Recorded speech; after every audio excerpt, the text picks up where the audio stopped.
Paragraph 5.3 of the report says that in 2008, an 11-year-old girl came to the attention of the police after she disclosed that she and another child had been sexually abused by a group of adult males.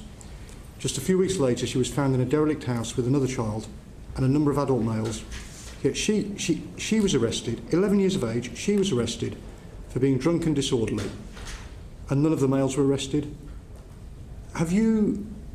Has your force identified the police officers involved in that and found out what went on?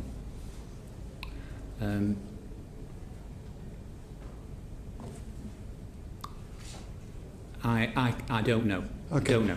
All right. In paragraph 5.21... Sorry, will you find out? We will. Apologies, and come and tell us next week. We will have a don't know on these issues. Correct. I will have an answer to that question next week. Paragraph 5.21 shows how a police officer dismissed the case of a 12-year-old girl who'd been having sex with up to 5 Asian males because he said she had been, quote, 100% consensual in every incident. 12 years of age? I think that's unbelievable, to be honest. Have you identified who that officer was and found out what happened there? Can I just make one thing clear? That I've said today that we must have an independent investigation team to come back at this. I have also personally spoken to the Director of Investigations at the IPCC. Sorry, Mr Austin, could the Chief Constable just finish? Please finish. I've also personally spoken to the Director of Investigations at the IPCC and in order to involve them in this as well. Well, if people I was responsible for managing, if a report landed on my desk well over a week ago now, saying that people I was responsible for had behaved like that, I'd want to know pretty quickly what on earth had happened. In paragraph 5.9, it says that fathers had tracked down their daughters and tried to remove them from houses where they were being abused, only to find themselves arrested when police were called to the scene. Do you know what happened in that case? Chair, I don't seek to defend any of this, and that I've asked for I'm in the process of setting up an independent investigation because the number of staff at Rotherham over such a period of time means that it can't have credibility unless we have some independence to the investigative process. I know, but I don't think it's too much to expect that in cases like that, which have been the subject of huge publicity over the last few weeks, that the force could have identified what happened. The truth, I mean, this report sets out the industrial scale abuse of young girls in horrendous detail, and it shows that they were completely failed by the police in Rotherham. And I'd have thought that finding out what happened and finding out who's responsible for that failure ought to be a pretty big priority. It is a big priority, and I am public on saying that it is a big priority, and have taken steps to start putting the wheels in motion to make it happen. Why is it another police force that's going to be doing this investigation and not the IPCC?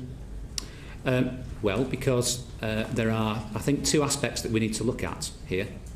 One is straight criminality. Do we have people still out in the community who should have been properly investigated years ago and weren't? And that's more of a straight criminality issue. Yeah. I think the second issue, which is more in the territory of the IPCC, and this was a conversation I had only this morning with the Director of Investigations, is more about senior people who, what did they know, what did they do, and were there failings there. Now, certainly around the IPCC, that's more in their territory where police officers are concerned. I think, as far as the council are concerned, a criminal investigation would have to prove misfeasance, malfeasance, something like that. But it's not just senior people, is it? I mean, one of your officers decided that a 12-year-old girl was having sex with up to 5 adults and was 100% consenting in every incident. Should somebody like that be working for the police? So, I mean, somebody's capable of making a decision like that? No, it's a dreadful decision. No. And I've set my position out to find out about it. I think that there's a feeling that just giving it to another police force is not necessarily the answer, given what we've just heard, your testimony in respect of the other matter. And perhaps the importance of an independent report, it should be conducted independently by the IPCC, would recognise the fact that if there's criminality, you'll need to have police officers involved. that can be taken on by the IPCC as well. And I think that's what Mr. Austin is getting at. The fact that some of these cases, including the case that he's just mentioned, I think is in our last report. And we will certainly want to know next week, when you come in to give evidence on this again, that those officers, as Mr. Austin has said, have been properly disciplined for what they've done. Dr. Huppert, Nicola Blackwood and Michael Ellis. We have to close. We have other witnesses and we will return to this again. Thank you. There are many questions which we will look at next week, and I think I would agree with the role for the IPCC. This has to be sorted out properly, and I hope you will take that further. Can I ask one very brief question? What would you say is the level of confidence that the community in Rotherham currently have in the police force? I suppose it's difficult to say, but I suppose what I would absolutely have to concede in the circumstances is that that confidence is probably less than it was a week or two ago before the publication of the report. Absolutely. There's no doubt that a report like this is going to impact on community confidence. That's a matter of massive regret, but the point for somebody like me is that we have to take things forward here and try and put things right. And so aside from the independent investigation and the IPCC involvement, what else will you do to try to rebuild that relationship? There are already, as you will be aware, there are 15 recommendations in the report. We're looking at each of those, comparing where we are with our current practice against what's going on and the recommendations, and starting to make assessments about whether we, ourselves, or partners who we work closely with need to do more, whether we need to invest more, whether we need to change practices in order to address the serious issues which have been raised in the report. And would you be able to give us that response in time for next week? I will do my very best, sir. We will want the response by next week, because the Parliament is going into recess. I'm not saying the whole world needs to stop because we're going into recess, but because this is in the public domain and you've known about these circumstances for a number of years, we would like all the answers by next Tuesday. Michael Ellis, and then, Nicola Blackwood, and then Michael Ellis. My apologies. Thank you, Mr. Chairman. I think that sort of credit is due for the 104 convictions, which you mentioned earlier. That's a significant improvement on the last time that you appeared, when I think that you'd only had the 5 convictions. Very low number, yes. But I just wanted to follow up on some of the points made by Mr. Austin of the 2 fathers who were arrested, the victims who were arrested for petty offences, but also to go back through the history of some of the operations for child sexual exploitation which have occurred in South Yorkshire. Operation Central, which resulted in the 5 arrests, Operation Czar in 2009, abduction notices but no convictions, Operation Chard, again, abduction orders but 11 arrests and no convictions. And then the following operations. And I'm just wondering what efforts there have been to go back to those victims, identify them, and try and make sure that you are making amends as much as possible and giving them the support that they need, but also offering them a route through investigation and the criminal justice process if they are willing to do so. Because if there has been any call that has been the loudest throughout the sort of national outcry of this, it has been for prosecutions and justice. And if you are managing to get convictions at this stage, I think that going back to those victims and offering them the opportunity would be something I would hope that you would be doing. And can I reassure you that a year ago we set up a historical child sexual exploitation team which is going back through all of these issues that relate to Rotherham. And so the particular cases that you refer to fall within the remit of that team. So there are clearly many more, but the point I want to reassure you about is that part of their remit is to go back and identify where we may have failed victims and then look at where we can go with the investigative process. Thank you, Mrs. Blackwood. And finally, Michael Ellis. Thank you, Mr. Chairman. Chief Constable, have you discussed Professor Jay's report with your predecessor, Med Hughes, who was Chief Constable from 2004 to 2011, and therefore was Chief Constable during a large part of the operative period? Have you discussed it with him? No.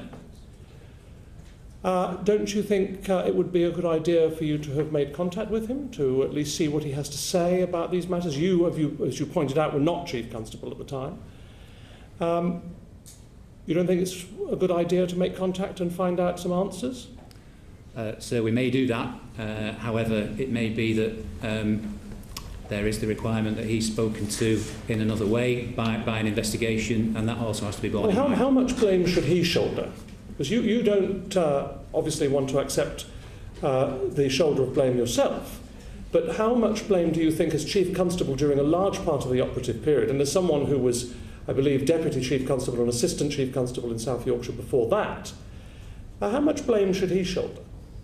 I think it's a difficult one because this might get investigated. I think it would rather depend on what was known at the time, which I think is the issue, isn't it? Well, yes, but his priority was publicly known as speeding. He was obsessed with a war on the motorist while these horrific crimes were going on in Rotherham. So don't you think prima facie there is some responsibility for the ACPO rank police officers who were responsible in South Yorkshire during this operative period? Clearly, there is responsibility at a senior level. It's impossible for me to say at this stage who knew what. Thank you very much. Thank you. I think that we will be calling Meredith Hughes as well next week when we look at Rotherham again. I think. Thank you very much for that, Mr. Ellis. That's very sensible. Chief Constable, this committee has been shocked by events in Rotherham for the last 2 years. That's why I produced a report with 130 recommendations. Whereas in the Cliff Richard case, you could say, well, it's not me, it's the BBC, or it's U-Tree. The responsibility does rest with South Yorkshire Police. I know we've had different chief constables, and you may not necessarily have been there for the last 10 years, but this is the police force, so it reflects on the credibility of the police force. And we are shocked by this, and we do hold South Yorkshire Police responsible for the failures that have occurred. Many lives lost as a result of a decision not to take action. I'm sure you saw the Panorama programme yesterday. Yes. I will be writing to the Home Secretary to ask for that research that was conducted. It seems that all this has been around. That's why I wonder whether another report is necessary. I know it's important to get those responsible, and we should get them responsible, those to be held to account. But at the end of the day, what the people of Rotherham need is action. People being prosecuted, convicted. That's what they want to see happen. And if you've had 12 new cases since last Wednesday, it's a real worry to this committee, because there must be many more who have not come forward to give evidence. And Chair, if I might say so, it's my responsibility to move this on and get things right. I understand there are difficult times around at the moment. We do have to restore public confidence. We have achieved prosecutions. We will achieve more. We've got some very significant investigations in the offing. But it is my duty to take things forward. And irrespective of who's been Chief Constable in the past, I'm here now, and it's my job to take it on from here. So you're committed, you're not considering leaving your post and leaving it to somebody else to deal with, given the history of South Yorkshire, given what's happened in recent weeks and the report by Professor Jayne, you want to stay and complete the job, is that right? Absolutely, and in fairness, Alexis J does point out that things have been much improved recently, and yes. I think we can continue to improve on that. We will hear from her next week. Chief Constable, thank you very much for coming in. Thank you. Thank you. Order, could we call Lord Tony Hall, the Director General of the BBC, James Harding, the Director of News, and Jonathan Munro, the Head of News Gathering?